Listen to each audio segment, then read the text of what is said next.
అందరికీ నమస్కారం. ఈ రోజున ఆంధ్రప్రదేశ్ స్టేటు ఎస్టిమేట్ కమిటీ ప్రకాశం జిల్లా ఒంగోలుకు రావడం, మరి శ్రీ జిల్లా కలెక్టర్ గారు శ్రీ రాజాబాబు గారి ఆధ్వర్యంలో అన్ని డిపార్ట్మెంట్స్ను కూడా చక్కగా రివ్యూ చేయడం జరిగింది. సదరు కార్యక్రమంలో మన గౌరవ శాసన మండలి సభ్యులు శ్రీ సూర్యనారాయణ గారు, అదేవిధంగా గోపాలపురం శాసనసభ్యులు శ్రీ వెంకటరాజు గారు ఈ ఎస్టిమేట్ కమిటీ సభ్యులుగా ఈ కార్యక్రమం పాల్గొనడం జరిగింది. మరి ముఖ్యంగా అన్ని డిపార్ట్మెంట్లు కూడా చేసినప్పుడు ఎక్కడికెక్కడే వాళ్ళకి ఇచ్చినటువంటి బడ్జెట్ని చాలా మటుకు ఖర్చు పెట్టడం కూడా మేము గమనించడం జరిగింది.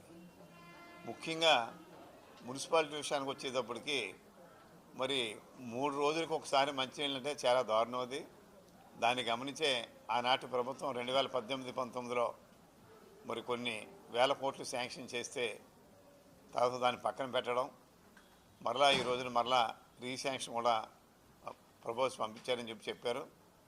మేము కూడా మా కమిటీ తరపుని మా స్పీకర్ గారి ద్వారా మన స్పీకర్ గారి ద్వారా ఈ యొక్క రిపోర్ట్ని ప్రభుత్వాన్ని పంపించి మరి అన్నింటికైనా ముఖ్యమైనది మంచినీరు, డ్రింకింగ్ వాటర్ అనేది చాలా అవసరం.